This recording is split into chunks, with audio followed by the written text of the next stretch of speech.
এর সাত কিছু বোঝে না। হাসিনি একেবারে বেঈমান, খালেদা জিয়া মূর্খ, তারেক জিয়া একেবারে আবাল, ই ডাক্তার ইনুস নুসু। এই দুনিয়ার তোরা কি এরক? আমি ভ্যান চালায় আর হইতি, মাছ বেসে আর হইতি কুদাল কুপায়, তিন পণ্ডিত বইছে।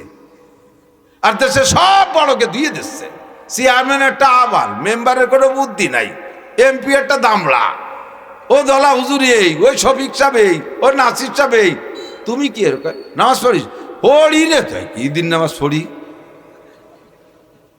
তুই দাঁড়িয়ে রাখিস না, রাত হবো আসুক, সুদ ঘুষ খাইস, আছে একটু হালকা পাতলা, সারা গা ময়লায় জড়ানো। কম হোক, আলোচনা খুব স্বল্প সময় হোক, ধরে নেন একটা মাসালার আলোচনাই হোক, মাসালা আলোচনা, ওই মজলিসটার দাম 60 বছর নফল নামাজ ও নফল রোজার চাইতে বেশি। আজকে লাইলাতুল বারাত, ঈশার নামাজ ফরজ, মাগরিবের নামাজ ফরজ, আবার ফজরের নামাজও ফরজ হবে। এছাড়া সারা রাত যত ইবাদত করব সব ইবাদত নফল, সব ইবাদত নফল। এমন রাত সহ 60 বছরের ভিতরে শবে বরাত 60 বার, শবে কদরও 60 বার, এর আনুষঙ্গিক যত ইবাদত আছে বিরামহীন বিরতিহীন, বছরে 365 দিনের 5 দিন রোজা রাখা হারাম, বাকি 360 দিন, তার 30 দিন ধরে নিলাম ফরজ রোজা, আর 330 দিন। এই 330 দিন নফল রোজা রাখলে দিনে রাত্রে 5টি টাইম নফল নামাজ পড়া জায়েজ নেই। 2 টাইমে মাকরু, 3 টাইমে হারাম, সূর্য উদয়ের সময় আর ঠিক দুপুরে, আর অস্ত যাওয়ার সময় হারাম। আর ফজরের অক্ত হওয়ার পরে শবে সাদেকের আগ পর্যন্ত সুন্নত নামাজ আর ফরজ নামাজ আর কাজা নামাজ থাকলে পড়া যায়, তাই ছাড়া কোনো নফল পড়া যাবে না, মাকরু। আর আসরের ফরজ নামাজ পড়া হয়ে গেলে মাগরিবের আগে আর কোনো নফল পড়া যাবে না। এই 5 টাইম বাদে বাকি যত বৈধ টাইম আছে, এই বৈধ টাইমে লাগাতার বিরামহীন বিরতিহীন একটানা 60 বছর নফল নামাজ পড়লে যাই নাকি, আর আগে যেভাবে বলছি নফল রোজা, এভাবে লাগাতার 60 বছর নফল রোজা রাখলে যাই নাকি, তার চেয়ে বেশি নেকি, খয়ে রেসমে তাবজিলে সিগা, তার চেয়ে বেশি নেকি হবে একটা মাসালা শুনলে এবং শিখলে। তো আমার আজকে রাত তো ইবাদতের মধ্যে কাটাইতে হবে। আমি বলবো আর আপনারা শুনবেন, কোনো কষ্ট হচ্ছে না। তাতে যদি এইরকম মোটা নেকি পাই, তাহলে খাইটি পিটে নামাজ পড়ার চাইতে এটা সহজ হয়েছে না? বোঝেন নাই? তো কে কি কইল যে সবে বরাত বাদ দিয়ে দাও, কয়জন কয় বলদ কি আড্ডা মিলেছে। বলদ কিন্তু আমরা না তোমরা, ইনশাআল্লাহ প্রমাণ হবে একদিন। ফাসাউফা তারা ইজান কাশাফাল গুবারো আফারাসুন তাহতা রিজলিকা আম হিমারো। অন্ধকারে থেকে বোঝা যায় না যে আমি ঘোড়ার পিঠে বসা না গাধার পিঠে বসা। আলো হয়ে গেলে, অন্ধকার কেটে গেলে বোঝা যায় আমি কিসের পিঠে বসা আছি, ঠিক না? দুনিয়ায় যতদিন আছি আমরা অতদিন অন্ধকারে আছি, বুঝতে পারতেছি না। দুনিয়াদাররা তারা দুনিয়ার উন্নতি অগ্রগতিকে ঘোড়ার পিঠে বসা মনে করে। ঘোড়া হলো দামি যানবাহন, আর গাধা একটু বেদামি। 2 যুবক রাতের অন্ধকারে শুয়ে আছে, 2 দোস্ত দূরে কোথাও যাবে, গোয়াল ঘরে একটা ঘোড়া বাঁধা আর একটা গাধা বাঁধা আছে, দুটেই যানবাহন। তো ঘোড়ার পিঠের আরোহণটা সম্মানজনক, গাধার পিঠেরটা একটু কম সম্মান, একটু লজ্জা লজ্জা লাগে, তবে দুইটাই যানবাহন। ঘোড়া আর গাধা দেখতে একই রকম। ঘোড়াটা যদি একটু বেটে হয় আর গাধাটা যদি একটু বড় হয়, তাহলে দুটো সমান সমানই হয়, দেখতে বডি ফিগার একই রকম। গভীর রাত্রে উঠা দুইজনে অন্ধকারে গোয়াল ঘরে যাইয়ে দুইজনে মুখস্থ দুটির উপরে বইছে। বসে এবার যার যার একটু ক্রেডিট ঝাড়তেছে, দোস্ত অন্যদিন তুমি ঘোড়ার পিঠে বসে আমি গাধার পিঠে, আজকে কিন্তু আমি ঘোড়ার পিঠে, তুই গাধার পিঠে। আরে বাদ দে, তুই ঘোড়া গাধা চিনিস? আমি ঘোড়ার পিঠে, তুই গাধার পিঠে। এই নিয়ে দুইজন ঝগড়া লাগাইছে, সিদ্ধান্তে আসতে পারতেছে না, বিধায় রওনাও দিতে পারতেছে না। মুরব্বী একজন কয়, বাবা কোন জায়গা যাবা? কয় ফরিদপুর যাবো। যাও, সালতা পার অতি না অতি বেলা উঠে যাবে না, সেই সময় দেখবা না কিনা ঘোড়ার পিঠে আর কিনা গাধার পিঠে। এ জায়গা ঝগড়া হইলে তো রওনাই দিতে পারতেছে না। তো দুনিয়া নিয়ে আমরা যে ঝগড়া করি, দুনিয়াদাররা মনে করে আমরা ঘোড়ার পিঠে, আর যারা এই যে দিন নিয়ে কামড়া কামড়ি করে এরা গাদার পিঠে অথবা এটি বেড়াচ্ছে। কিন্তু প্রমাণ হবে কখন? যখন চক্ষু বন্ধ করে কবরে যাব, ঠিক না? মর্দমারা সর্বসরদর খাবেদা, মর্দমারা সর্বসরদর খাবেদা, গাছতে বেদারা কেউ রপ্ত আজ জাহা। সব মানুষ ঘুমোয় আছে দুনিয়ায়, যখন চক্ষু বন্ধ করে কবরে যাবেন তখনই ঘুম ভাঙবে। ঘুমন্ত মানুষ যেমন কিছু দেখে না, কিছু জানে না, কিছু বোঝে না, আমরাও দুনিয়ায় বসে এই যা কিছু দেখতেছি সব ঘুমের মধ্যে চলতেছে। মূল সজাগ হব কবরে যাওয়ার পরে। মুনকার নাকির দেখতে পারবেন, জান্নাত দেখতে পারবেন, জাহান্নাম দেখতে পারবেন। এই সমস্ত আমল, কোন আমলের নেকি কতটুকু বেশি হলো আর কম হলো, সব সেই সময় বোঝা যাবে ইনশাআল্লাহ। কথা বলুন, ঠিক না? আজকে আমরা এখানে বসছি এই মোটা নেকি ইনকাম করব। সহজে একটু নেকি কামাই করে ফেলি। যে যেখানে বসা আছেন সামনে ফাঁকা থাকলে একটু টান দিয়ে আগায় বসেন, একরামের নিয়তে, যে আমি আগায় বসলে আর এক ভাই বসতে পারবে, এর নাম হলো একরামের নিয়ত। এতটুক পাশা ঘষিয়ে একটু আগায় আসলেই 10 বছর এতে কাপেন নাকি। একেবারে মানে খুব সহজ ইনকাম। হ্যাঁ, জায়গায় বসে এরকম ডুললি হবে না, পাশা শক্তি হবে, আগে আসতে হবে। এই যে বসছেন, ঘন হয়ে বসছেন, শীতে একটু কম লাগতেছে, আর একরামের নিয়ত করলেন 10 বছর এতে কাপের নেকি পেয়ে গেলেন। কন্যা সুবহানাল্লাহ। তাহলে আমরা এই জায়গা বৈশা মশালা কিন্তু কয়েকটা কওয়া হয়েই গেছে, মশালা কয়েকটা চলেও গেছে। আমলের নিয়তে শুনবো এবং বলবো, তাতে প্রত্যেক মাসআলার বিনিময় 60 বছর নফল নামাজ ও 60 বছর নফল রোজার চাইতে বেশি নাকি। বলি সুবহানাল্লাহ। আল্লাহ, এই জায়গা কেউ কি আছেন একটানা এরকম বিরতিহীন 60 বছর নফল নামাজ পড়েছেন? বিরতিহীন 60 বছর নফল রোজা রাখনেওয়ালা মানুষ কি ফরিদপুরে আছে? বাংলাদেশেও নাই, বিশ্বে খুঁজলেও পাওয়া যাবে কিনা মনে হয় না, যে বিরতিহীন 60 বছর নফল রোজা। এ কি যাইতে এই ব্যাপার নাকি? অথচ হুজুর নিজেই বললেন সহিহ হাদিস, মাসালা শুনলে শিখলে 60 বছর নফল নামাজ ও রোজার চাইতে বেশি নেকি। কাজেই আমরা আজকে রাতটা কাটাবো নেকি কামাই করার মাধ্যমে। বহুত জনকে আমি দেখে আসছি, রাস্তায় আসার সময় দেখে আসছি, আজকে রাতের ইবাদত জিলাপি ভাগ হওয়া পর্যন্ত শেষ। মসজিদে নামাজ পড়ছে, জিলাপি দিয়েছে, দেখলাম টুল্লা নিয়ে ভাগাভাগি খাইয়ে দিয়ে পরে জিলাপির পরে 2 আঙ্গুলির সুন্নত আমল করতেছে, বিরিজির কান্নিচির পর বসে, এরপরে মোবাইল নিয়ে বসে গেম খেলতেছে, ইবাদত করতেছে। তো এই টাইমটা তারা ওই করতেছে, আর সেই টাইমটা আমরা এখানে মাসালা শুনতেছি। তাহলে শবে বরাতের শবে বরাতের মূল আমল আমরাই করতেছি। কতক্ষণ মূল আমল আমরাই করতেছি। অবশেষে আমরা সম্মিলিত একটা দোয়াও করবো আল্লাহর কাছে।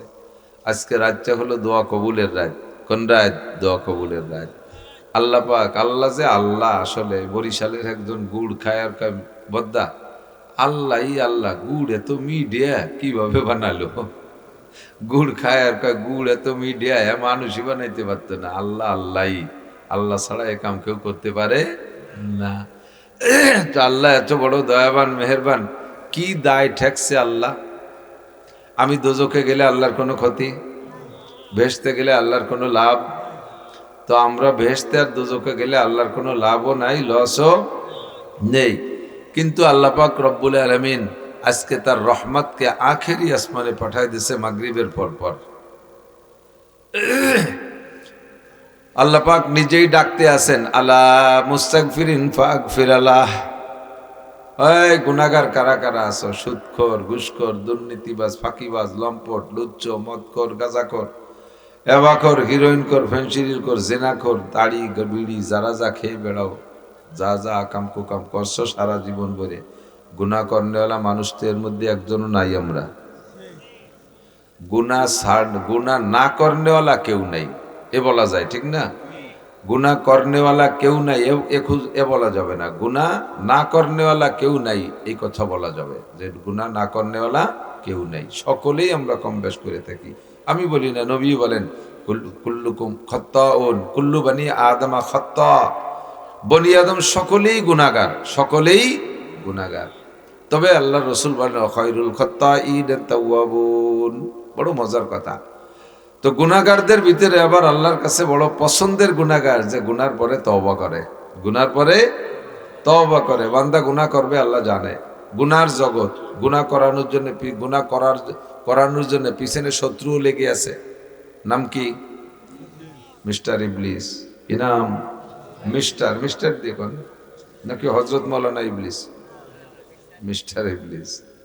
সারাটা দুনিয়ারে জ্বালাই খাইতেছে মিস্টাররা। মিস্টার ডোনাল্ড ট্রাম্প শুনছেন বর্তমানে, খবর পাইছেন? বিশ্ব সেরা ৫, ৭, ১০ বদমায়েশ, কত বড় লুচ্চা, কত বড় বদমায়েশ। এই দুনিয়ার থেকে বাছাই করা সুন্দরী সুন্দরী অল্প বয়সী মেয়েদেরকে নিয়ে সাগরের দ্বীপের উপরে সেখানে আলিশান বিল্ডিং বানাইয়া দুনিয়ার যত পয়সাওয়ালা চরিত্রহীনদেরকে নিয়ে এই মেয়েদেরকে দিয়ে ব্যবসা করে পয়সা কামাই করতেছে।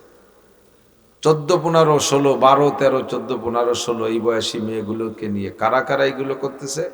আমেরিকার বড় বড় ব্যবসায়ী, ইউরোপিয়ান, তারপরে কি কয় অস্ট্রেলিয়ান, ফ্রান্সিয়ান, আমেরিকান, ডোনাল্ড ট্রাম্প এ মুরব্বীও আছে ওর মধ্যে।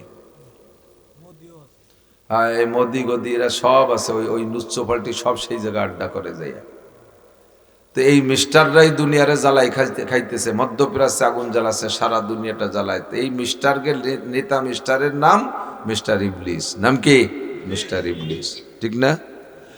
তো মিস্টার ইবলিস পিছনে লেগে আছে আমাকে আপনাকে দিয়ে গুনাহ করাবে, এটা আল্লাহ জানে। এই জন্য আল্লাহ পাক রব্বুল আলামিন এই রাত্রে সব গুনার নাম ধরে ধরে বলেন, সুদখোর কে আছো চলে আসো তওবা করো, ঘুষখোর কে আছো চলে আসো তওবা করো, জিনাখোর কে আছো চলে আসো, ও যুবক নেশা খেয়ে তুমি মাতালের মতো মাতাল হয়ে ঘুরতেছো চলে আসো, বেপর্দা মহিলা সারা বছর বেপর্দা করেছো চলে আসো, আলা মুস্তাগফিরিন কে আছো গুনাহগার চলে আসো, ফাগফির আলা আমি তোমারে মাফ করে দেব। দুনিয়ার কোনো প্রথা নাই যে আপনি কাহারও অন্যায় করছেন আর সে আপনারে ডাকে, তুই আমার সাথে অন্যায় করছিস আমার কাছে মাপ চা, আমি মাফ করে দেব, এভাবে ডাকে না। বরঞ্চ কেউ যদি বুঝেই শুনে নিয়ে মাপ চাওয়ায় তাহলে দায় থেকে মাফ করে। বাকি আল্লাহ পাকের এত ক্ষতি করতেছি, অসংখ্য নিয়ামত উপভোগ করি, আল্লাহর সূর্য, আল্লাহর চন্দ্র, আল্লাহর গ্রহ, আল্লাহর নক্ষত্র, আল্লাহর দেওয়া অক্সিজেন, আল্লাহর দেওয়া পানি, আসমান জমিন, হাজারো হাজার লাখো লাখ নিয়ামত ব্যবহার করি, কিন্তু আল্লাহকে আল্লাহ বলে স্বীকারও করে না বহুজন। আর আমরা যারা স্বীকার করি ফাঁকে ফাঁকে অসংখ্য গুনাহ করে বসি, নাফরমানি করে বসি বিভিন্নভাবে, সবগুলো ধরে আল্লাহ পাক ডেকে বলেন, আল্লাহ মুস্তাগফিরিন ফাগফির আল্লাহ, কারা আছো গুনাহগার চলে আসো সব গুনাহ মাফ করে দেব। আলা মুস্তারজিকিন ফারজুকা, আরে কার কি অভাব আছে চলে আসো, বাতের অভাব, কাপড়ের অভাব, পোশাকের অভাব, ফল ফ্রুটের অভাব, ঘর বাড়ির অভাব, দালান কোঠার অভাব, গাড়ি বাড়ির অভাব, টাকা পয়সার অভাব, জায়গা জমির অভাব, চাকরির অভাব, ছেলে মেয়ের অভাব, বউ বাচ্চার অভাব, যার যে অভাব আছে সব অভাব আমার কাছে পেশ করো, ফারজুকা আমি তোমার সব অভাব দূর করে দেব। বলি না সুবহানাল্লাহ। আলা মুস্তাশফিন, আর কারা কোন রোগে আক্রান্ত? দুনিয়ার ডাক্তাররা ব্যর্থ হয়ে গেছে, ফেল করছে, কোন ডাক্তার আর তোমার চিকিৎসা দিতে পারতেছে না।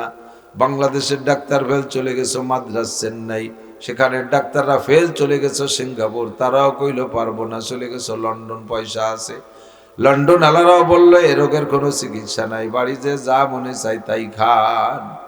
আল্লাহ পাক বলেন দুনিয়ার সব ডাক্তার ফেল হয়, আমি আল্লাহ ফেল হই না। আলা মুস্তাশফিন, বান্দা আমার কাছে শিফা চা, আমি তোরে শিফা দিয়ে দেব। বলি না সুবহানাল্লাহ। আল্লাহ পাক যদি শিফা দেয়, সুস্থ করে দেয়, তার কি ঔষধ লাগে? ইনজেকশন লাগে না, ট্যাবলেট বড়ি লাগে না। তবে চাওয়ার মতো চাইতে হবে, কান্দার মতো কানতে হবে। ভাষা ভাষা চেয়ে দিলাম, অথচ মসজিদের ইমাম সাহেব 2 কেজি জিলাপি দিয়ে করলাম যে হুজুর আমার জন্য একটু দোয়া করেন, আমি আসতে পারতেছি না, আমি তো একটু বিড়ি ধরাইছি, কাজটা আপনি সারিয়ে দেন। তো তোমার মতো এই বাদামের জন্য দোয়া করলে দোয়া কবুল হবে। হুজুরে জিলাপি কিনে দিয়েছে কয় বাপ বেটার ভেস্তের জন্য, হুজুর জিলাপি খাইয়ে দেয়, ওকে ভেস্তে ফাটাই দেয়, ভেস্তে কি 200 জিলাপিতে বিক্রি হয়ে গেল। হ্যাঁ, যাই চাইবো মোনাজাতের সময় আমার একাগ্রতা থাকতে হবে খুব গভীরভাবে।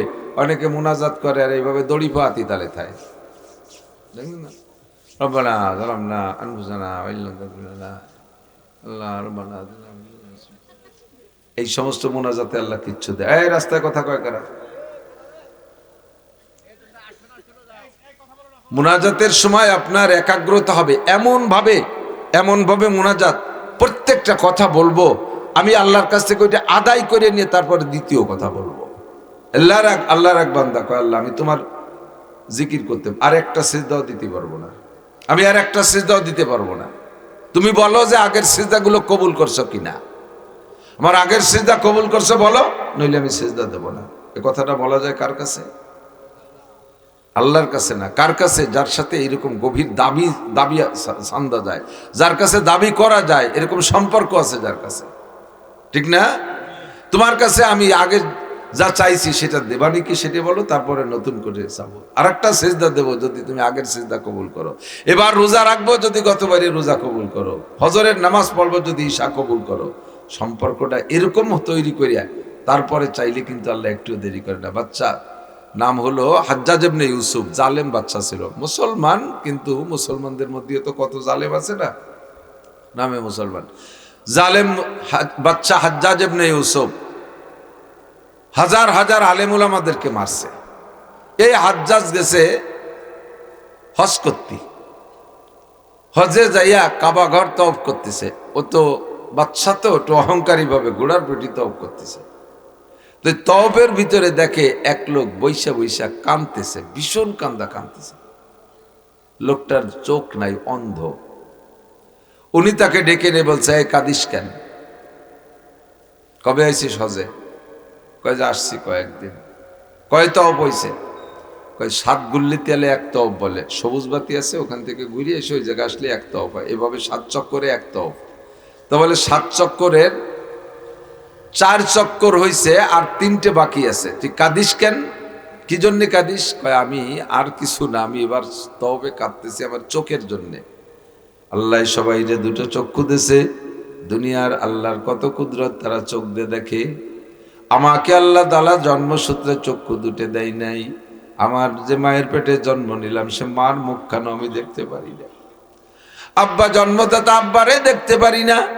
আমি বিবাহ করেছি, কেমন স্ত্রীটা হলো তারে চোখ দিয়ে দেখতে পারি না। আমার কলিজার টুকরা সন্তান জন্ম নেয়, সেগুলোকে আমি দেখতে পারি না। 2টো চোখ দিয়ে দেখলে কত ভালো লাগে, আপনারা দেখেন, আমি দেখতে পারি না। অবশেষে আল্লাহর ঘর কাবা ঘরের কাছে আসি, এই কাবা ঘরটাকে 2টো চোখ দিয়ে দেখতে চাই, আমার চক্ষু নাই, দেখতে পারি না। তাই রব্বে কারিমের দরবারে আমি দোয়া করি, আল্লাহ তুমি আমার চক্ষু 2টো খুলে দাও। হাজ্জাজ ইবনে ইউসুফ বলেন, তুই এভাবে কতদিন চাস?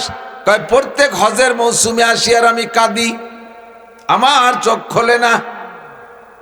হাজ্জাজ ইবনে ইউসুফ বললেন, সামনে আর কয় তওয়াফ বাকি আছে? কয় 3 তওয়াফ বাকি আছে। কয় আমি এই ময়দানে আছি, কাবার পাশে আছি, কাবার চত্বরে আছি। সামনে 3 তওয়াফের ভিতরে কাইদা যদি তোর চোখ খুলতে না পারিস, তোর এই কাবার চত্বরে জবই দেব। এই চোখ খোলা কি ওর নিজের দায়িত্ব নাকি? ওর পাওয়া ক্ষমতা? আল্লাহ খুললি খুলবে। ওইদিকে হাজ্জাজ চাপ দেছে, তুই চোখের জন্য কাঁদিস, তোরে আল্লাহ আজও চোখ খুললো না। সামনে 3 তওয়াফের শেষ হতে যদি তোর চোখ না খোলে, তোর এই জায়গা জবই দেব, তোরে আর বাঁচায় রাখবো না। বড় জুলুমির কথা হয়েছে না? হাজ্জাজ ইবনে ইউসুফ জালেম বাদশা, এ কথাটাও জুলুমের কথাই কইছে। ওই লোকে তো কয়, আমি তোরে যাইতেও দিচ্ছি না, পিছনে লোক লাগাই রাখছে, আর আমি আসি দেখি তোর চোখ খোলে কিনা। বাকি 3 তওয়াফ দিতে না দিতে তার চোখ খুলে গেছে। বাকি 3 তওয়াফ দিতে দিতে চোখ খুলে। এখন যারা ছিল সবাই প্রশ্ন করে, সেও বলে, কতকাল ধরে কাবার চত্বরে এসে তওয়াফ করি আর কাঁদি, চোখ খুললো না, আজকে 3 তওয়াফে খুললো কেন? এতদিন যে কাঁদছো সে কাদার এক গতি ছিল, আর আজকে যে শেষ 3 তওয়াফে যে কাঁদছো এটা হলো জীবন মরণ কাদা ছিল, যে যদি চোখ না খোলে তাহলে জীবন শেষ হয়ে যাবে। তাহলে এই কাদাটা তোমার কেমন কাদা হয়েছে? এই কাদা, এরকম কাদা পিছনে দিন কাঁদো নাই। এই কান্নাটা হয়েছে একেবারে দিল থেকে, তোমার জীবনের তাগিদে কাঁদছো, এই জন্য এটা পিওর কান্না হয়েছে। আর এইরকম কান্না পাইলে আল্লাহ তাআলা চোখ খুলেই দেয়। কান্নাটা এরকম হলে চোখ খুলেই। আমি আপনি কাঁদি, এই তো হুজুররা মুনাজাত করতে, সাথে একটু ব্যাট কালাম বুট করলাম, একটু ওই গুনার বয়তে চোখ দিয়ে পানি বেরোচ্ছে না, জাহান্নামের বয়তে না, পরে মা বই মরে গেছিল, কবে মরা মার কথা মনে হইয়ে শেষে 2 ফুট বের হয়েছে, মরা বাপের কথা মনে করে 2 ফুটা বের হয়েছে। এই কান্না তো সেই কান্না না। আল্লাহ বলেন, বান্দা যখন কাঁদে, চোখ থেকে যখন পানি পড়ে, দুই চোখের থেকে দুই কোণার থেকে যদি দিল থেকে কান্নার মাধ্যমে চোখ থেকে দুই কোণার থেকে 2 ফোঁটা পানি বেরোয় মাছির মাথার মতো, ওই পানি 2 ফোঁটা এত শক্তিশালী, 2 ফোঁটা পানির দ্বারা তার জাহান্নামের আগুনকে নিভিয়ে দেওয়া হয়। উদউ রাব্বাকুম তাদাররুআ ওয়া খুফিয়া, কাঁদো তোমার রবকে গোপনে নির্জনে কেঁদে কেঁদে, ডাকো তোমার রবকে গোপনে কেঁদে কেঁদে, কান্নার মাধ্যমে কাঁদো, কান্নার মাধ্যমে দোয়া চাও। রব্বুল আলামিন কান্না বিজড়িত দোয়াটা খুব পছন্দ করে। যদি তোমার কান্না না আসে, ফাইল্লাম তাবকু ফাতাবাকু, তবে হ্যাঁ, কান্না না আসলে তুমি কান্নার ভানও করতে পারো। ভান করতে করতে করতে করতে একদিন তোমার অরিজিনাল কান্না এসে যাবে। চাইবো যাহা কিছু এই রাত্রে, জোরে বলেন কার কাছে? নেতার কাছে যাব না, কোনো পীরের কাছে যাব না, ধনবান কাহারো কাছে যাব না, শিল্পপতি কোটিপতির কাছে যাব না। সব শিল্পপতি কোটিপতি রাজা বাদশা যার কাছে ঠেকা, আমি তারই কাছে চাইব। যুবক, তোমার চাকরি নাই, চাও মালিকের কাছে। দুনিয়ার কত নেতারে 5-7 লাখ টাকা ঘুষ দিয়া চাকরির জন্য তার পিছে পিছে ঘুরছো, 3-4 বছর ঘোরার পরে টাকাও দেয় না, চাকরিও দেয় না, বরঞ্চ 2 থাপ্পড় দিয়ে বাড়ি পাঠায় দেয়। এইটা হলো দুনিয়াদারদের স্বভাব। আল্লাহ পাক রব্বুল আলামিন বলেন, বান্দায় আমার কাছে চা, উদউনি আস্তাজিব লাকুম, আমার কাছে চা, আমি তোর সব চা পূরণ করব, সব দোয়া কবুল করব, একটা দোয়া মিস করব না। আমি আল্লাহকে তোরা চিনিস না, ওয়া ইন্নাল্লাহা লা ইউখলিফুল মিয়াদ, আমি আল্লাহ পাক রব্বুল আলামিন ওয়াদা খিলাফ করি না। আল্লাহ পাক বলেন, আমি ওয়াদা খিলাফ করি না, বলেছি দোয়া কর, কবুল করব, আমি তোর দোয়া কবুল করবো, যা চাইবি সব তোরে দিয়ে দেব। তবে চাওয়ার মতো চাবি ওই অন্ধ লোকটা চোখ খোলার জন্য যে শেষ 3টা তওব দেছে, ওই 3টা তওবের কান্নার মতো কাঁদবি। চাইবো কার কাছে? বলবেন কার কাছে? যার যার চাওয়া সেই সেই চাবেন, আর একজনকে দিয়ে বাড়া হয়ে দিয়ে চাওয়ার দরকার নেই। এই আমাদের দেশে মানুষ যখন অসুস্থ হয়ে বিছানে পড়ে থাকে, মারাত্মক রোগে কতদিন পড়ে রয়েছে, মরেও না বাঁচেও না, সেই সময় বাড়িওয়ালারা 4-5 হাজার টাকা হুজুরকে দিয়ে আসে মাদ্রাসা, হুজুর আমার আব্বার নামে একটা জালালি খতম পড়াই দিয়ে। জালালি খতম কয়তো? দোয়া ইউনুস খতম, দোয়া ইউনুস খতম পড়াই দিয়েন। বাড়ির বিপদে পড়ছে ওরা, আর দোয়া পড়বে হুজুররা। এই দোয়া ইউনুস কোন দোয়ারে কয় জানেন নাকি? লা ইলাহা ইল্লা আনতা সুবহানাকা ইন্নী কুনতু মিনাজ জালিমিন। এই দোয়া না, এটা পড়ছিল কেরা? ইউনুস আলাইহিস সালাম। ইউনুস আলাইহিস সালাম পড়ছে, ঠিক না? কখন পড়ছে? যখন মাছের পেটের ভিতরে বন্দী ছিল, মাছে গিলে ফেলাইছে, আর বের হতে পারতেছে না। ফালাউলা আন্নাহু কানা মিনাল মুসাব্বিহিনা লালাবিসা ফি বাতনিহি ইলা ইয়াউমি ইউবআসুন, যদি উনি লা ইলাহা ইল্লা আনতা সুবহানাকা ইন্নী কুনতু মিনাজ জালিমিন না পড়তেন, তাহলে মাছের পেটের মধ্যে কিয়ামত পর্যন্ত থাকতো, হজম হইতেন না, মাছের পেটের মধ্যে থাকিয়ে থাকিয়া যাইতেন। যখন উনি লা ইলাহা ইল্লা আনতা সুবহানাকা পড়েছেন, তখন এই মহা বিপদ থেকে আল্লাহ ওনাকে নাজাত দিয়েছেন। মাছে যাইয়া সাগরের পাড়ে যে উগরাই দিছে, বমি করে দিছে, আর উনি বের হয়ে গেছেন। সাগরের পাড়ে 40 দিন ছিলেন। জিব্রাইলের মাধ্যমে আল্লাহ তাআলা লাউ গাছ লাগাইয়া, লাউ গাছের নিচে মাছি পড়ে না, যাতে গায়ে মাছি না পড়ে। 40 দিন মাছের পেটে থাইকে তো বডিটা নরম হয়ে গেছে, নরম দেহের উপরে মাছি টাছি পড়লে আবার পোকামাকড় লাগতে পারে, এই জন্যে লাউ গাছ লাগাই দিছে। লাউ গাছের নিচে 40 দিন ছিলেন, মাছের পেটে 40 দিন, লাউ গাছতলায় 40 দিন, ওখান থেকে বাড়ি আসতে লাগছে আর 40 দিন। এই 3 চিল্লা হযরত ইউনুস আলাইহিস সালাতু ওয়াস সালাম মাছে এই রাস্তায় দিয়েছিলেন। মাছের পেটে 40, সাগরের পাড়ে 40, আর রাস্তায় 1 চিল্লা। বলতে চাইছি, এই মাছের পেটের ভিতরে বৈশা দোয়া পড়ছেন কি ইউনুস আলাইহিস সালাম না মাদ্রাসার হুজুররা? কারা পড়ছে? ইউনুস আলাইহিস সালাম না, বিপদে পড়ছে উনি, দোয়া পড়ছেন উনি, আল্লাহ নাজাত দিয়ে দিয়েছে। আর আমাদের সমাজে যারা বিপদে পড়ে তারা এ দোয়া পড়বে না, দোয়া দায়িত্ব দিয়েছে হুজুরকে ভর্তি। 5,000 টাকাতে দোয়া কিনে নিয়ে আসতে গেছে। এই দোয়া কি কিনা বেচা হয় নাকি? বিপদে পড়ছেন আপনি বলেন। এখন এই জায়গায় আবার একটা ভুল বোঝে, মুরব্বী যদি এরকম দীর্ঘদিন বিছানে পড়ে থাকে, তারা যদি ছেলে মেয়েরা আব্বা আপনি তো বহুত কষ্ট করতেছেন, তা আমরা কি একটা দোয়া ইউনুস খতম পড়াই দেবো? মুরব্বীকে হ্যাঁ বুঝছি, আনার আমার ভালো ঠেকতেছে না, মারার জন্য এই দোয়া পড়তে দিচ্ছ না? এই খতম, এই দোয়া কি মরার দোয়া না বাঁচার দোয়া? ইউনুস আলাইহিস সালাম এই দোয়া পড়ে কি বিপদে পড়ছে না বিপদ থেকে উদ্ধার হয়েছে? বিপদ থেকে উদ্ধার হয়েছে না? আর এই দোয়া ভর্তি করলে কয় আমারে মারার জন্য চেষ্টা করতেছ। এটা মারার দোয়া না, এটা বাঁচার দোয়া, বিপদ থেকে উদ্ধারের দোয়া। এক কথায় বিপদ থেকে উদ্ধারের দোয়া। যদি তার বেঁচে থাকার মধ্যে বিপদ হয় আর মরার মধ্যে যদি বিপদ উদ্ধার হয়, আল্লাহ নিয়ে যাবে। আর যদি তার বেঁচে থাকার মধ্যে বিপদ উদ্ধার হয়, তাহলে আল্লাহ তাআলা তাকে সুস্থ করে দেবে। এটা হলো সেই দোয়া। ঠিক আছে, দোয়া পড়বো যার যারটা সেই। আমরা হুজুরকে দায়িত্ব দিছি, হুজুর দোয়া করে দেন। হুজুর কি দোয়া করবে? আমাকে এই জায়গায় এটা 200 মানুষ আছেন, 200 মানুষের কার কি প্রয়োজন হুজুর জানে? 200 মানুষের 200 রকম প্রয়োজন না? হুজুর দাইয়ে পেয়ে কি করবে? নিজের কি কি প্রয়োজন আছে সেই কটা কয় মুনাজাতের মধ্যে, আর আমরা কয় আমিন আমিন আমিন। মানে হুজুর ইজ্জত চাহিদা সব আমরা আমিন কইয়ে কবুল করে দিছি, হুজুরই নেবে, আমরা খালি এতে বাড়ি যাব। আর যদি হুজুরের সাথে ঝামেলা থাকে তাহলে যে কি মাইট দিয়ে দিতে পারে হুজুর আরবি দোয়ার মধ্যে, তা তো জানেন না। কমিটির লোক হুজুরের পিছনে খেপছে, এই শবে বরাতের পরে বিদায় দেব। এবার হুজুর কমিটি নিয়ে দোয়া করতে বইছে শবে বরাতে, আরবিতে দোয়াতে আল্লাহুম্মা খুজ আদাই, সবাইকে আল্লাহুম্মা আমিন। আল্লাহুম্মা জালজিল আকদামাহুম, আল্লাহুম্মা শাত্তিত শামলাহুম, আল্লাহুম্মা মাজ্জিক জামআহুম, আল্লাহুম্মা দাম্মির দিয়ারাহুম, আল্লাহুম্মা ফুল্লা হাদ্দাহুম, আল্লাহুম্মা খুজুম আজিজিম মুক্তাদির ওয়ালা তুসাল্লিত আলাইয়া মাল্লা ইয়ারহামুনা। সুন্দর সুন্দর আরবি দোয়া না? আর সবাই কইছে আমিন।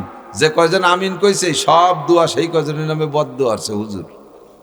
কি কি কইছে জানেন? আল্লাহ যে কয়জন আমার পিছনে লাগছে সেই কয়টারে ধরো, সেই কয়টাই ওই জায়গা কয় আল্লাহুম্মা আমিন। ঠিক আছে আল্লাহ ধরো।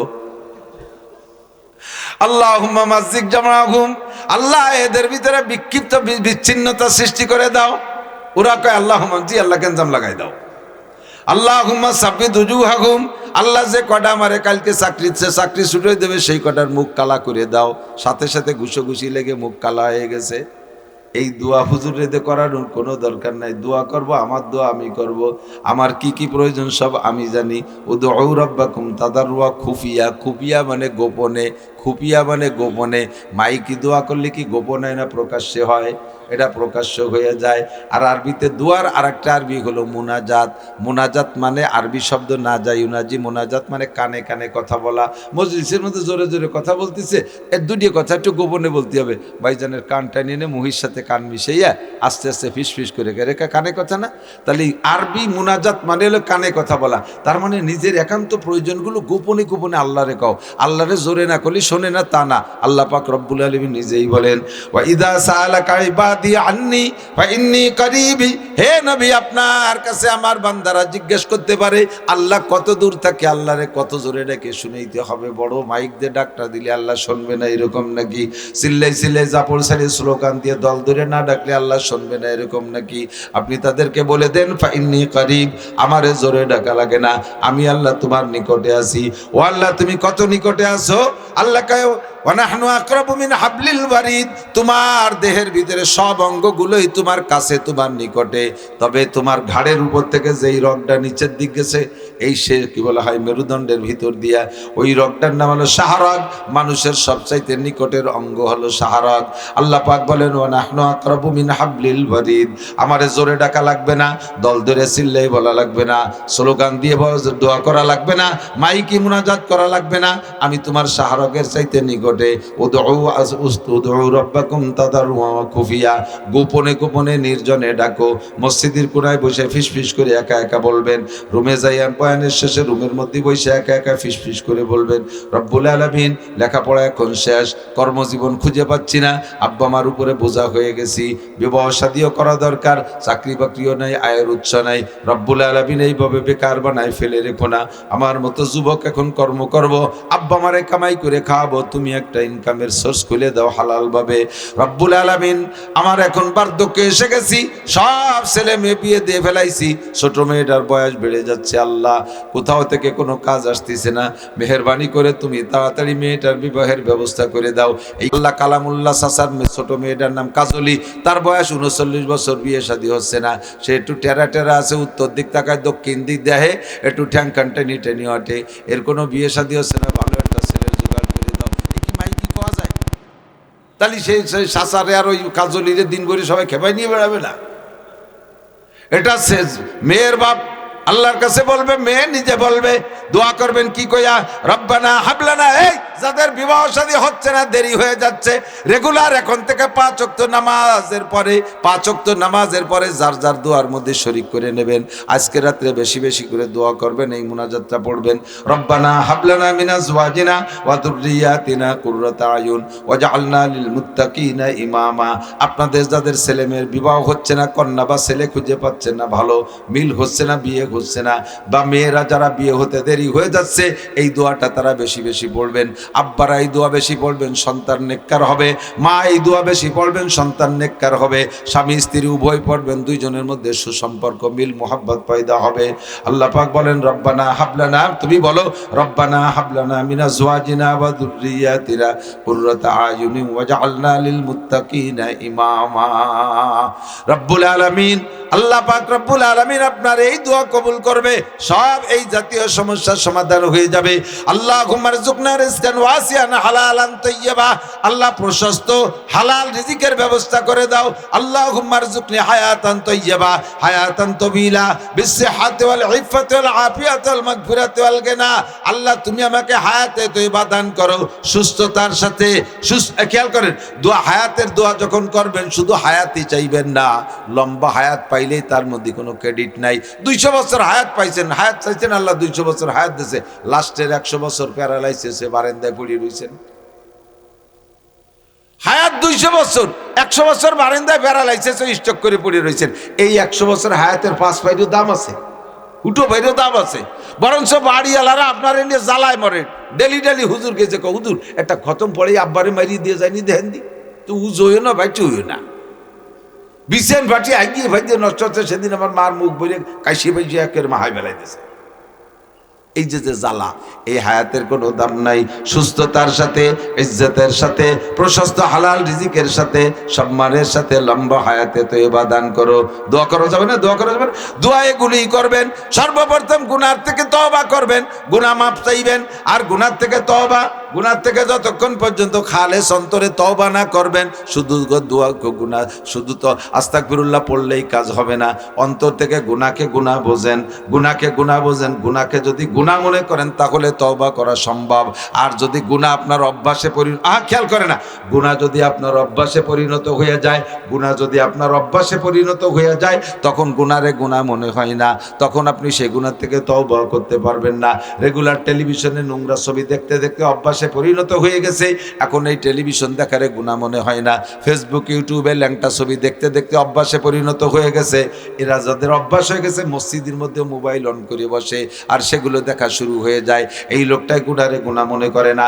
যারা রেগুলার সুদে কারবারের মধ্যে আছে, সুদ খাইতে আছে, খাইতে খাইতে সুদই তাদের ইনকাম সোর্স হয়ে গেছে, সুদে ব্যবসা, ওই লোকটা সুদরে এখন গুনাহ মনে করে না, ও গুনার থেকে তওবা করবে না। যেই লোকটা চাকরির জীবনে ঘুষ খাইতে খাইতে অভ্যাস হয়ে গেছে, ঘুষই তার আয়ের মোটা ইনকাম সোর্স মনে করে নেছে, বেতনরে অতটা গুরুত্ব দেয় না, ওটা তো অনায়াসে অ্যাকাউন্টে ঢুকে যাবে। ঘুষ কিভাবে পাওয়া যাবে, এই ঘুষের জন্য হন্য হয়ে পাগলের মতো ঘুরতে থাকে। ঘুষ খাইতে খাইতে অভ্যাস হয়ে গেলে এই লোকটা আর ঘুষে গুনাহ মনে করে না, ওটা তার ইনকাম সোর্স মনে করে, এবং বিভিন্নভাবে যুক্তি আর দলিল পেশ করে নিজে নিজে, যে এটা তো আমার চাকরিস্থলে, কর্মস্থলে, এটাও তো আমার পরিশ্রমের বিনিময়ে খাচ্ছি, এইভাবে দলিল বানায় হালাল মনে করে। ওই লোকটা কোনোদিন ঘুষের থেকে তওবা করবে না।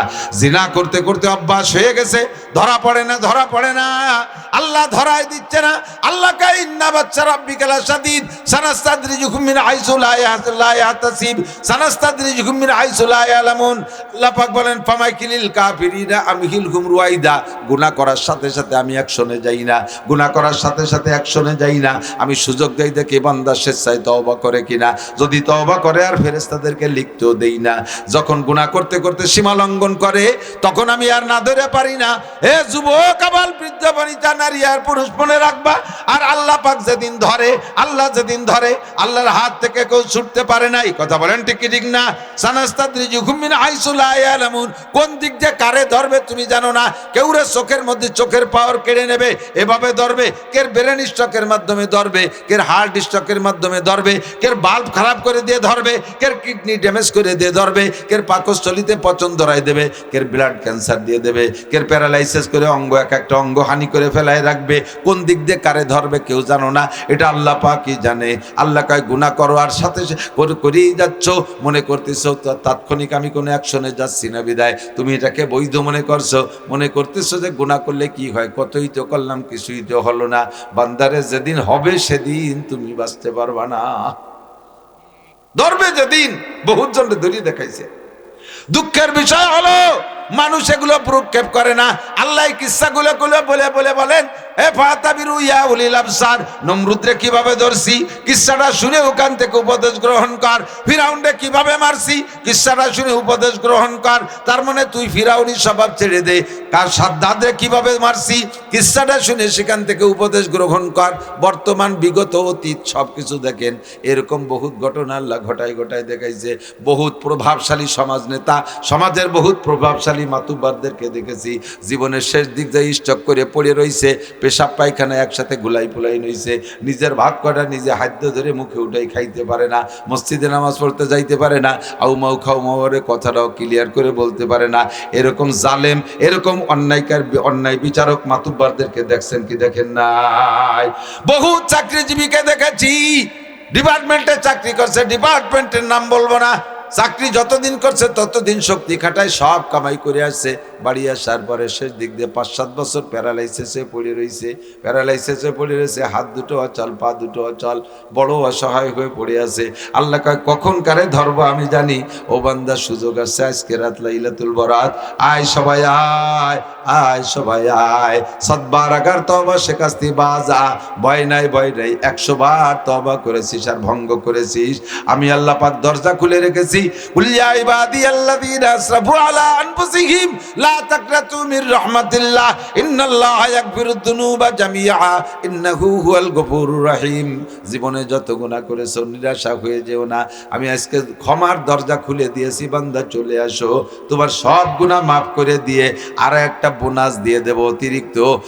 তুমি যদি খালেস তওবা করো যে গুনাহ করছি তো আর করব না, ছাড়ছি তো আজকে ছেড়েই দিছি আর কোনোদিন করব না এই গুনাহ, তাহলে এমন তওবার বিনিময়ে তোমার বিগত জীবনের সব গুনাহগুলো আমি আল্লাহ তাআলা নেকি দ্বারা বদলাইয়া দেব।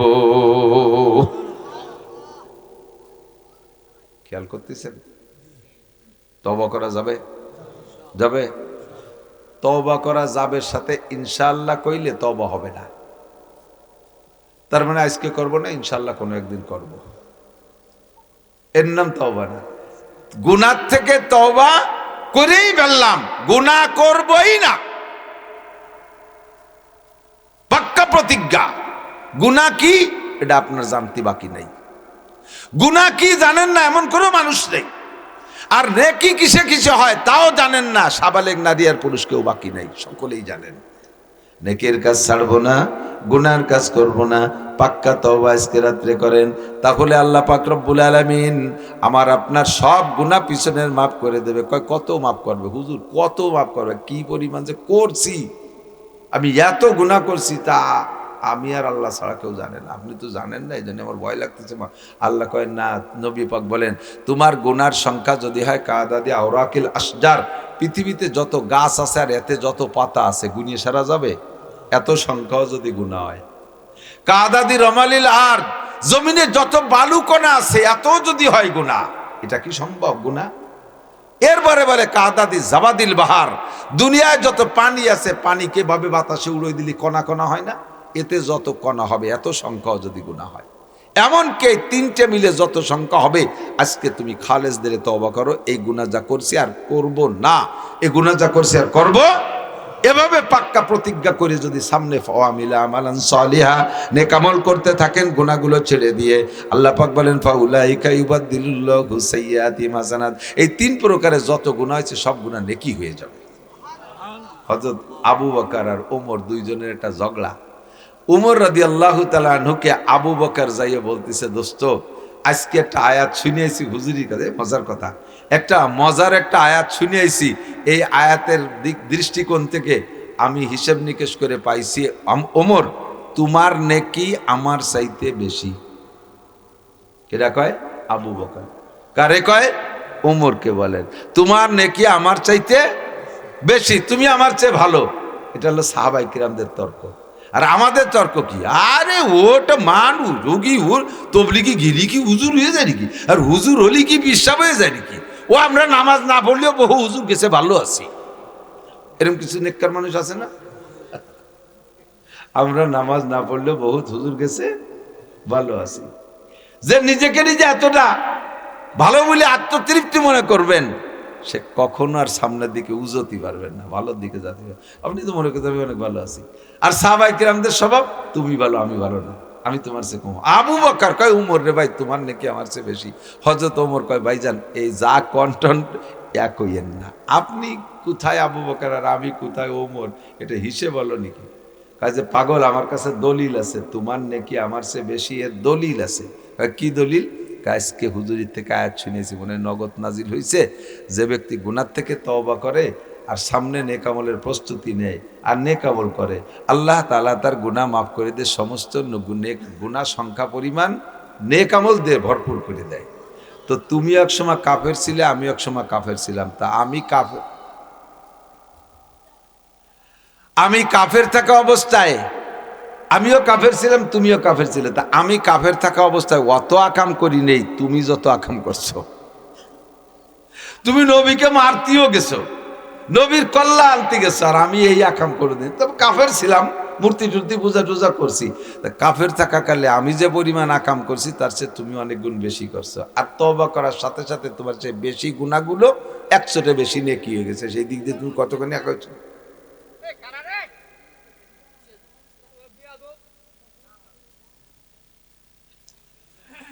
আল্লাহ, এই বেশি চিল্লে পাল্লা হইল না, হই হুল্লা করো না, তাহলে কিন্তু বদনাম বাড়ি পর্যন্ত ফাটাই দেবানি। বুঝবানি যে তোমাকে মারা ভালো না, তোমাকে তেমন একটা কিছু করলাম না। ভালো মার সন্তান হলি ভালোভাবে চলাফেরা করবা। তো হযরত ওমর হাসিয়ে দিয়েছে, কয় ভাইজান আল্লাহ যেহেতু কোরআনে কইছে, ওর সাথে তো আর আমার ঝগড়া নাই, যে গুনাহ সব নেকি দ্বারা পাল্টায় দেয়, এটা আল্লাহর ওয়াদা, সেই হিসেবে পাল্টে যেতে পারে। যাজ্ঞ আমি অন্য ঝগড়া করতে যাচ্ছি না, আমার কাছে দলিল পড়ছে নাই, আপনি তো দলিল দিয়েই বললেন। তা আমার তো ওই গুনাহ পাল্টে পুল্টে যা নেকি হয়েছে, মেলা হয়েছে, আপনি দেখতেছেন। আর যত পরবর্তীতে যত নেকামল করে যা ইনকাম করছি, সব মিলিয়ে যা হয়েছে সব আপনারে দিয়ে দেব, আপনার এক রাত্রির নেকি আমারে দেবেন, পাল্টাবেন নেকি পান। আপনি তো দলিল দিয়েছেন, সত্যি ঠিকই আছে, আমার গুনাহ সব পাল্টে নেকি হয়েছে। এরপরে নামাজ কালাম তার কম পড়িনি, আলহামদুলিল্লাহ, যা পড়ছি সব আপনারে দিয়ে দেবো, এক রাত্রির নেকি দেবেন, আপনি আমার নেকি বেশি দেখতেছেন। হযরত আবু বকর কয় রাত কোনটা কও?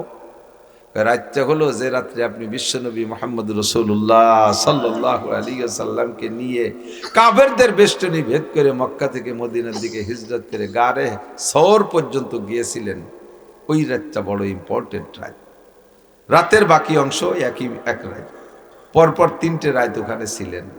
ওই 3 রাতের যে কোনো এক রাত, হয় যে রাত বেরোলেন সে রাত, অথবা যে রাত্রে আপনাকে সাপে দংশন করেছিল, আপনি নবী পাককে, নবীর মাথা আপনার রানের পর ছিল, আপনি গুহার ভিতরে ছিদ্রে পা দিয়ে আটকায় রাখছিলেন, আর সেই ছিদ্র দিয়ে আপনার পায়ে সাপে দংশন করলো, আপনি পা নাড়াচাড়া দিয়েছিলেন না, সবুজ হয়ে গেলেন, চোখের পানি পড়ছে হুজুরের চেহারায়, হুজুর উঠে সজাগ হয়েছে, মনে হচ্ছে আমার আবু বকর রেখেও তীর মারছে, চোখের পানি আর রক্ত তো গরম পড়ার সাথে সাথে হুজুর সজাগ হয়ে দেয় যে না, তীর তরবারি কেউ মারে নাই, কিন্তু চোখ দিয়ে পানি, হামা বা লুকাইয়া আবা বকর, কথা কয় না।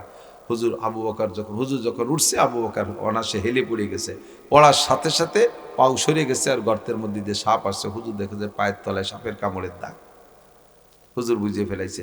তা আবু বকর তো এখন কথা বলতে পারতেছে না, তখন জিব্বে থেকে একটু লালা সেই জায়গা লাগাই দিছে হুজুর, আর আবু বকর সুস্থ হয়ে গেছে।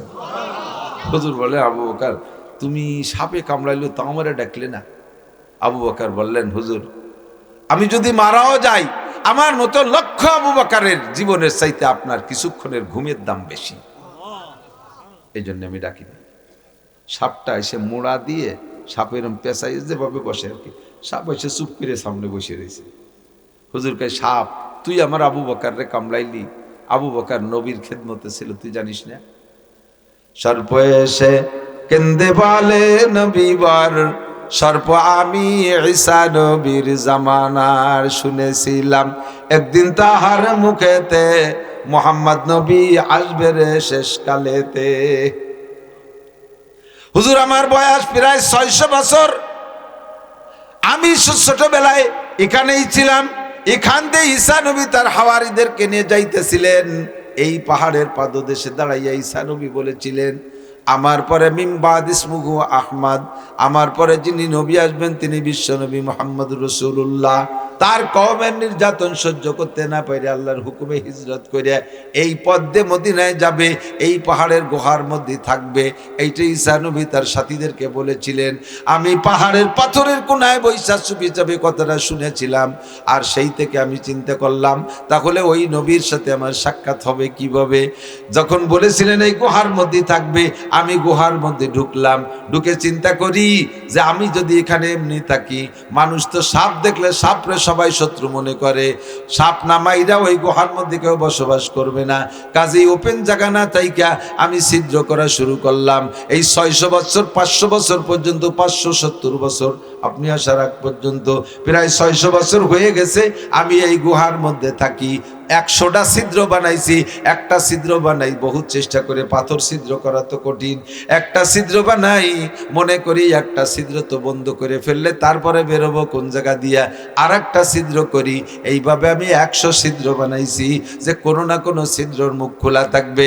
আবু বকর আয়েশা গায়ের জামা সব ছিঁড়ে টুকরা টুকরা কইরা ছিদ্রগুলো বন্ধ করে দিয়েছে। একটা ছিদ্রই তার পা ছিল।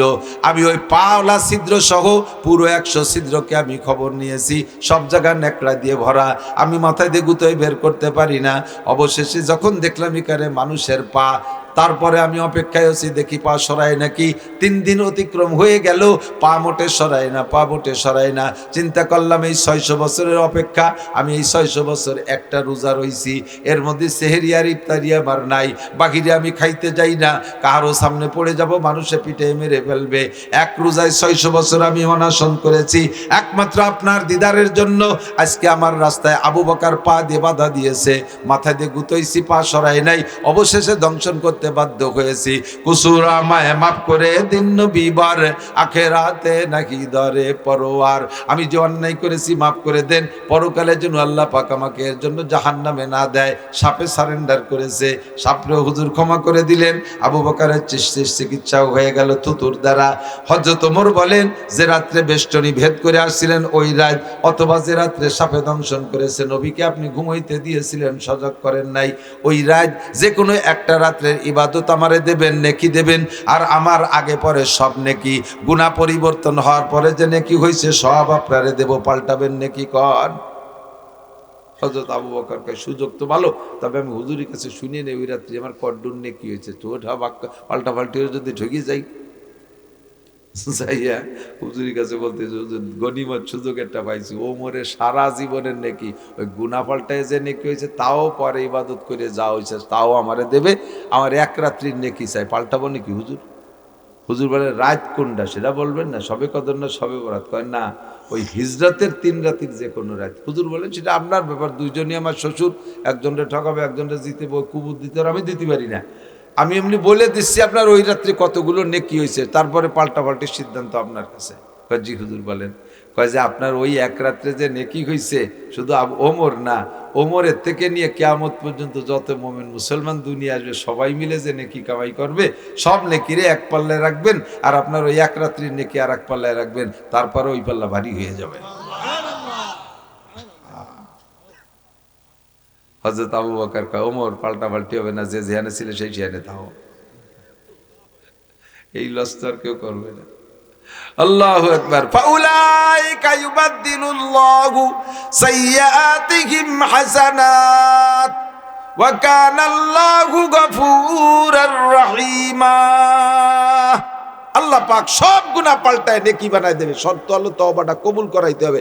এখনই আজকের তওবা কবুল হয়েছে, এর প্রমাণ কি? তওবা কবুল হওয়ার প্রমাণ হলো বাকি জীবনে যে গুনাহ থেকে তওবা করছেন মরণকাল পর্যন্ত যদি ওই গুনাহ না করেন তাহলে বুঝবেন যে তওবা কবুল হয়েছে। আবারও যদি করে ফেলেন তাহলে বুঝবেন যে কবুল হয়নি, সাইজ মতো তওবা হয়নি। ওই শেষ 3 তওবের মতো তওবা হতে হবে, শেষ 3 তওবের মতো অন্ধর ওই রকম কান্নাকাটি হতে হবে। আজকে রাত্রে দোয়া কবুল হবে না 5 ব্যক্তির। ইব্রাহিম ইবনে আদহাম রাহমাতুল্লাহ আলাইহি, খেয়াল করেন, ইব্রাহিম বলখি বলা হইতো, বলকের বাচ্চা, রাশিয়ার ভিতরে একটা প্রদেশ তার নাম বলক। এই বলকের বাচ্চা ছিলেন ইব্রাহিম বলকি, রাজা ছিলেন, বাচ্চা ছিলেন, বড় দবদবা শাহানশাহ, খুব দামি বাচ্চা ছিলেন, আরাম আইসলা বাচ্চা ছিলেন। তো একদিন বাচ্চা উনি মানে ঘুমোয় তো বিছানে ঘুমায়, উনার বিছনা তৈরি করে দেয় যে বান্দি, প্রত্যেক দিনের বিছনা সুন্দর করে তৈরি করে দিয়ে বান্দি খুব তাকায় দেখে যে আরে চমৎকার বিছনা, আমরা আজকে গোলাম বান্দি বিদায় এই বিছনা আমাদের পিঠে নেই। আখিরাতে যদি জান্নাতে যাইতে পারি তাহলে যদি পাই, দুনিয়ার আমাদের পিঠে এই বিছনা হবে না, এই বিছনায় পিঠ দেওয়া হবে না, আমরা ওই নিচে ফ্লোরে থাকি। তাই বাচ্চার জন্য সুন্দর বিছনা বানাই। তো একদিন কি মনে করে যে এই বিছনা, এত সুন্দর বিছনা দিয়ে একটু শুয়ে দিই কিরমটা, বিছান বানানোর পরে ও যাইয়া বিছানের মাঝখানে শুয়ে পড়ছে, আর স্প্রিং এর গতি বসে গেছে, চতুর্দিক দিয়ে ফুল টুল দিয়ে আসলে নাক মুখের উপরে এসে পড়ছে, গেরা নেওয়ার না, সে অল্পক্ষণের মধ্যে ঘুম এসে গেছে। বাচ্চা টাইম মতো আইসে দেখে যে বাচ্চার বিছানের পর বান্দি শোয়া, মিজাজ হাজার হয়ে গেছে, টেম্পার। চাবুক ছিল ধরে, চাবুক দিয়ে বান্দিরে সপা সপ 5-7 বাড়ি। আধা ঘুমের ভিতরে যখন বাড়ি গায়ে লাগছে, লাফ দিয়ে উঠে ব্যথাতে চিল্লেই কান্না শুরু করছে। এরপরও পিটেছে, আবার ওই পিটেনের মধ্যে বান্দি হাসিয়ে দিছে।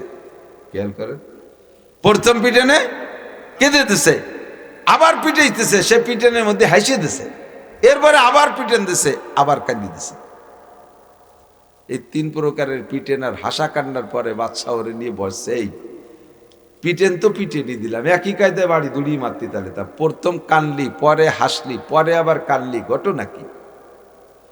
তো বান্দি বলতেছে, মালিক প্রথম পিটেনে তো কানছি, অতর্কিত বাড়ি দিয়েছেন, পিটেনে চাবুকির বাড়িতে তো ব্যথা করাটাই স্বাভাবিক, ওই ব্যথায় কানছি, পরেও তো পিটেলাম, আবার হাসলি। পরে পিটেনের মধ্যে হাসা শিখেছে যে আমি এই বিছানে মাত্র আধা ঘন্টা শুইছি, তাতে যদি 10টা পিটেন খাই, আর আপনি এই বিছানে 40 বছর শুচ্ছেন, তাহলে আপনি কি পরিমাণ পিটেন খাবেন আল্লাহর কাছে?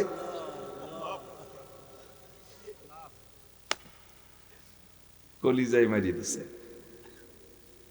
আমি এই বিছানায় আধা ঘন্টা শোয়ার কারণে যদি 10টা চাবুকের পিটেন পাইতে পারি, 40টা বছর ঘুমাইলা বাচ্চা, তাহলে তুমি কিয়ামতে কি পরিমাণ পিটেন খাবা? আজকে এই 10 পিটেনের কান্না, সেই দিন তোমার পিটেন দেখে আমি হাসবো, ওই কথা মনে উঠে আমার হাসি এসে গেছে।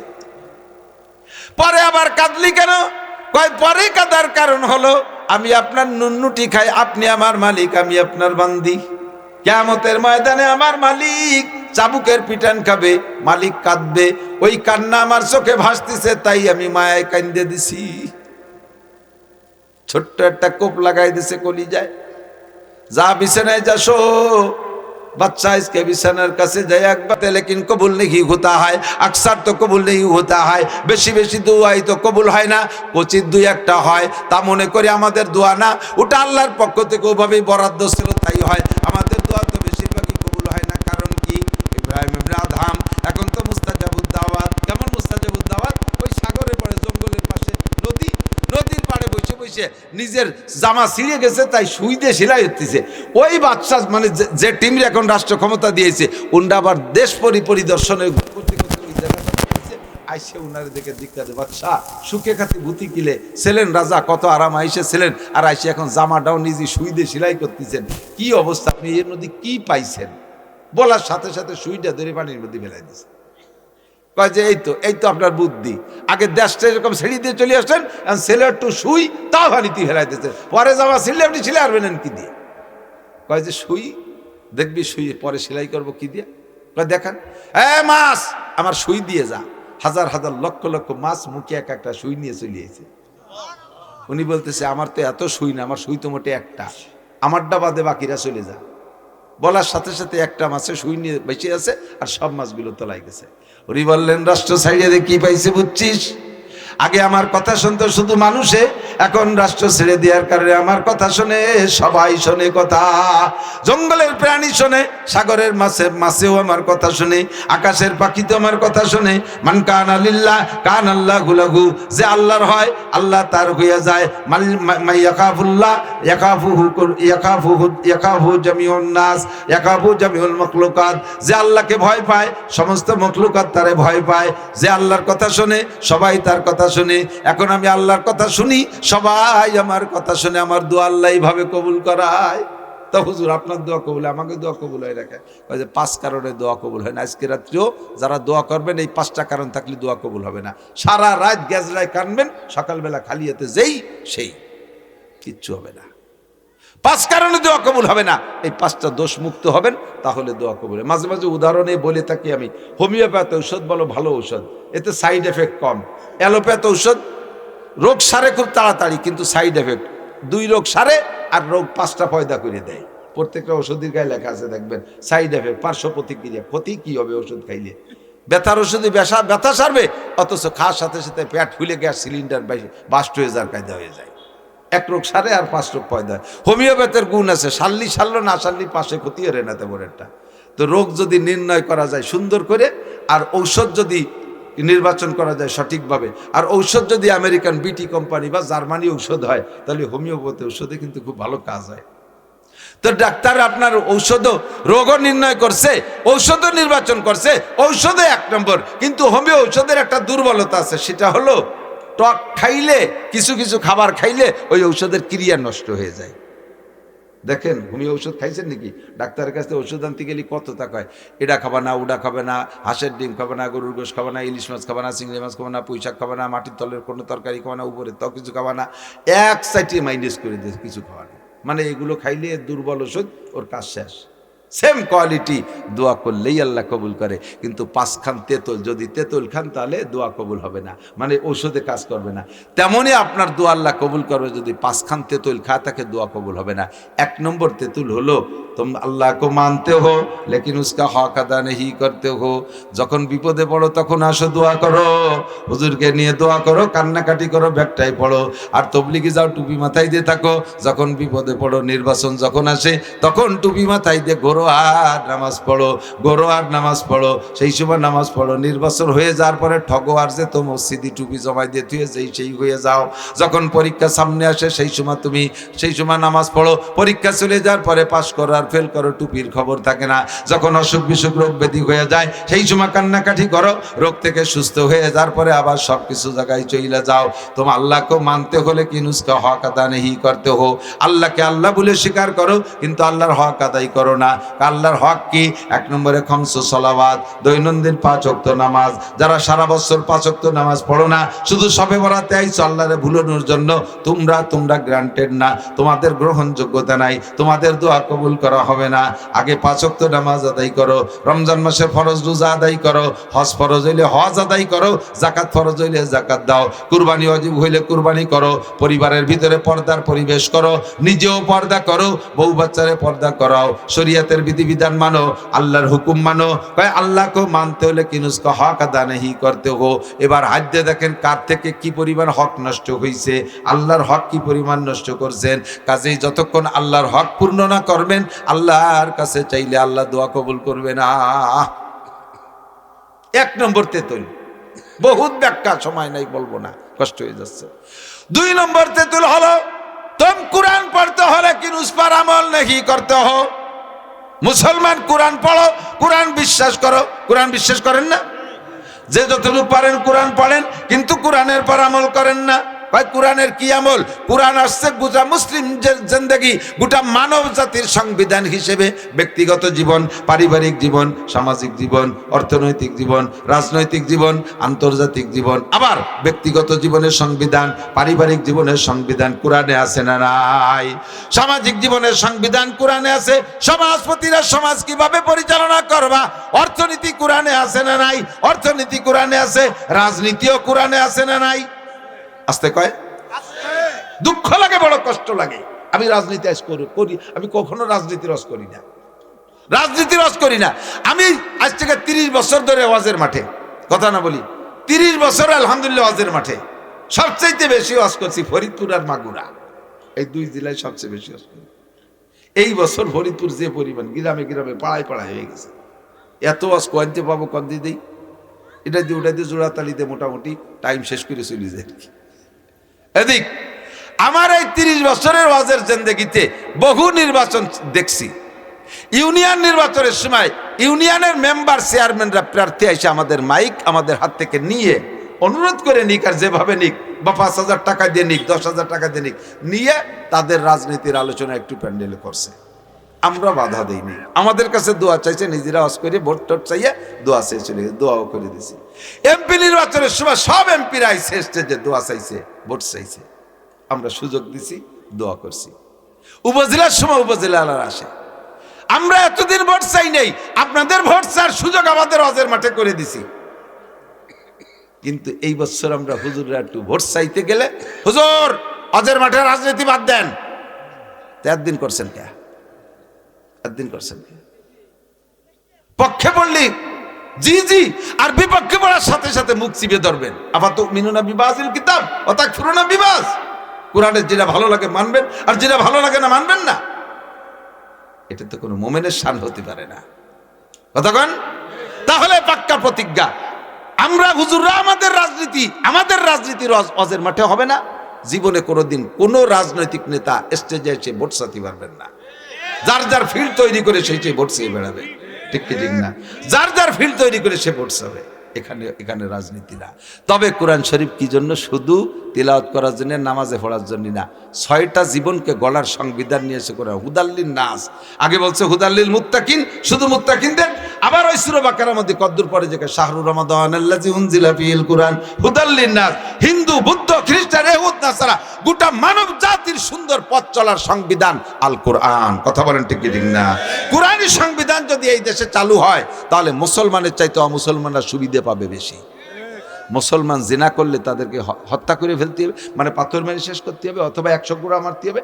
আর হিন্দু বুদ্ধ জিনা করে ধরা পড়লে পারা তাদের ওই বিচার না, কারণ তারা তো কোরআন মানে না, কাজেই তাদের পর কোরআনের বিচার হবে না।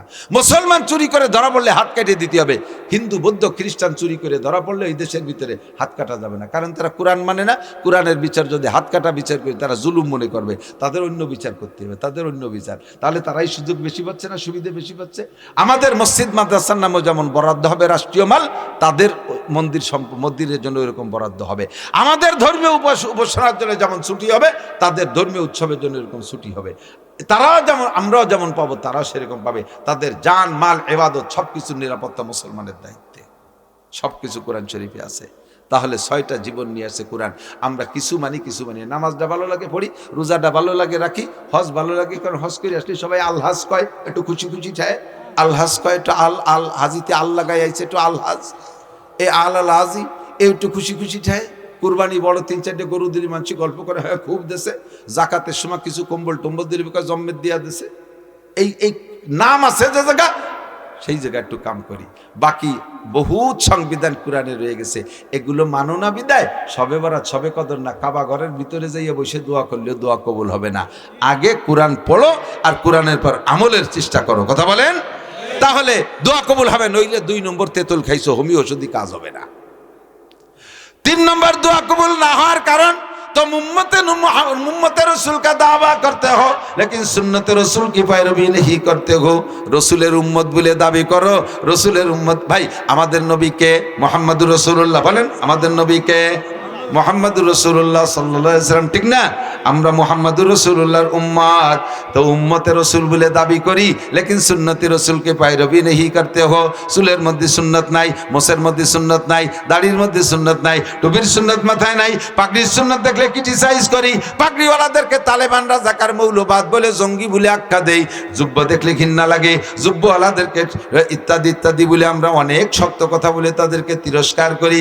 নিজের পোশাকের মধ্যে সুন্নাত নাই, দস্তারখানের সুন্নাত নাই, ঢিলাকুলুকের সুন্নাত নাই, মেসকের সুন্নত নাই। আরে কোন জায়গা তোমার সুন্নত নাই তো কো যাবা সুন্নতে আহমদ কো যা বা মোহাম্মদ কা বুয়াদ নিসবত তুরা, কলব মে সোজ नहीं, रूह में एहसास नहीं, कुछ भी पैगाम मोहम्मद का तुझे पास नहीं। তোমার কোন জায়গা সুন্নত নাই।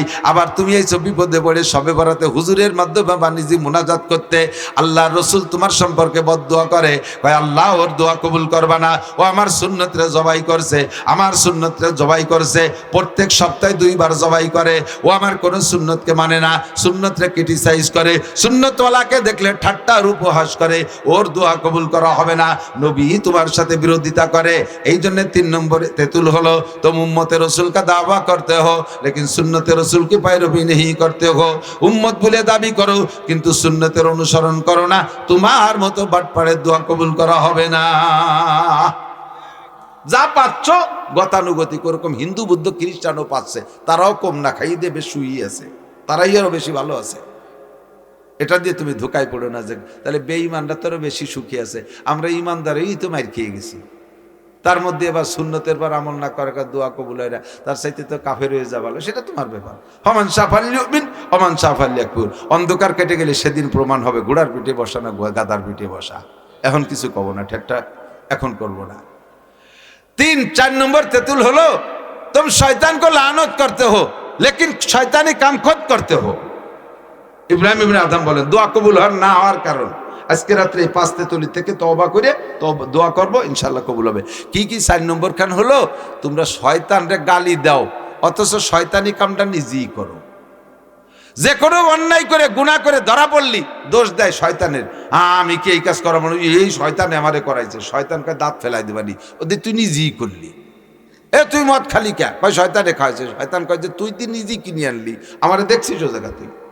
তুই জিনা করলি, ভাই আমি কি জিনা করা, মানে শয়তানে করাইছে, শয়তান কয় যে ফোন টোন দি তুই করে যোগাযোগ করলি, আমার কোন সময় দেখছিস নাকি, দোষ দি শয়তানের। যে লোকটা গুনাহ করে শয়তানের গাড়ে দোষ চাপাই দেয় ও নিজেকে দোষী মনে করে না, আর নিজেকে দোষী মনে না করলে তওবাও করে না, আর তওবা না করলে দোয়া কবুল হবে না। তওবা আজকে যদি দোয়া কবুল করাইতে হয় এর থেকে তওবা করতে হবে। আমি দোষী, শয়তানরে দোষ দেওয়া যাবে না, আমি নিজেই শয়তানি করতেছি, শয়তানের আবার কি দোষ? কতক্ষণ আমাকে যদি আমি ভালো করার ইচ্ছা করি তাহলে ভালো করা সম্ভব। যুবকরা নিয়ত করো, যুবকরা নিয়ত করো আর মদ গাঁজা এবা হিরোইন খাবো না, তাহলে তোমার এই পাক্কা প্রতিজ্ঞা, এটাই তোমার তওবা। আস্তাগফিরুল্লাহ পড়া জরুরি না, মনের সিদ্ধান্ত চেঞ্জ করার নাম তওবা। 5 নম্বর तुम दूसरे के आइब ढूंढते हो दुआ कबूल ना होने कारण, तुम दूसरे के आइब ढूंढते हो और अपने आइब की तरफ नजर नहीं करते हो। एनी मैन एवरीबॉडी, प्रत्येकटा मानुषेर स्वभाव।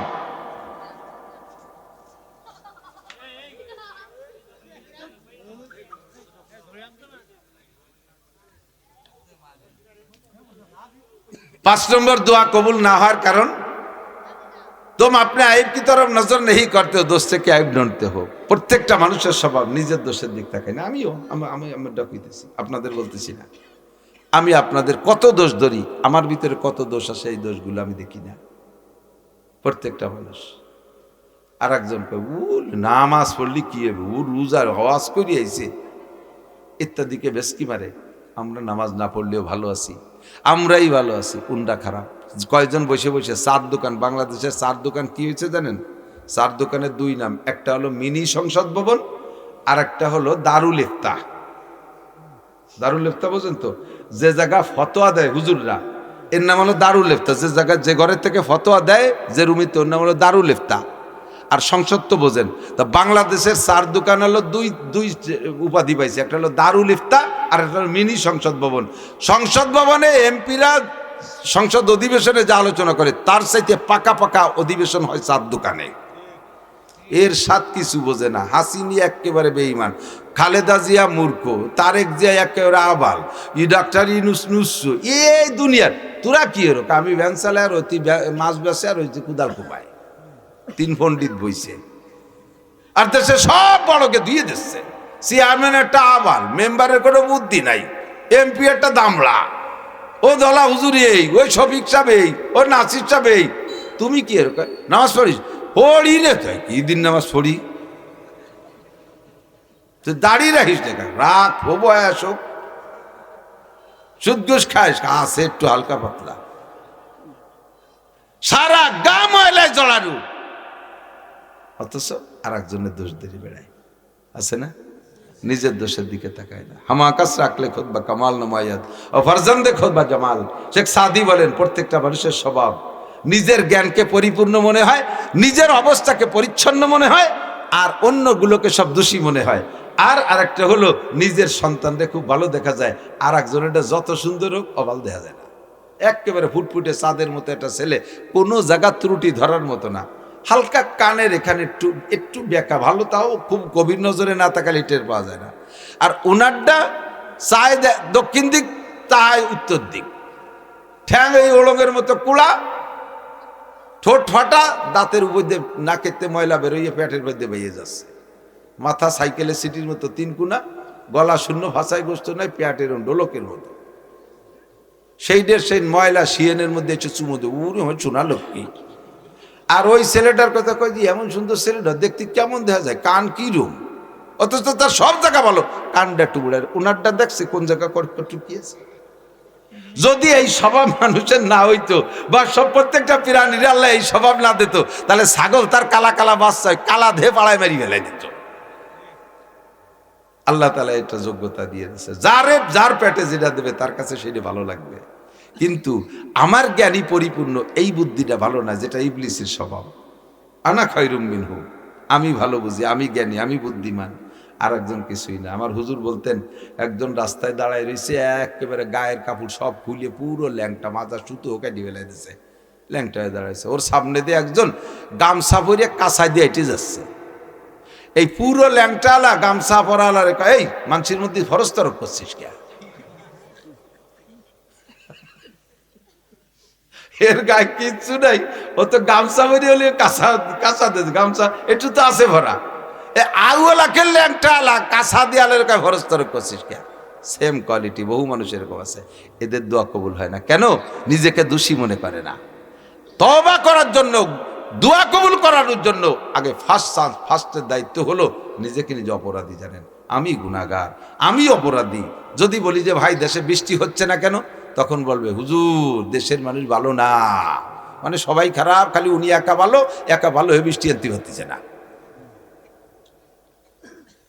দেশের মানুষ ভালো না, নেতারা ভালো না, হুজুররা ভালো না, কৃষকরা ভালো না, খালি উনি একা ভালো, তাই একা ভালো থেকে কটুক বৃষ্টি আনতে পারবে।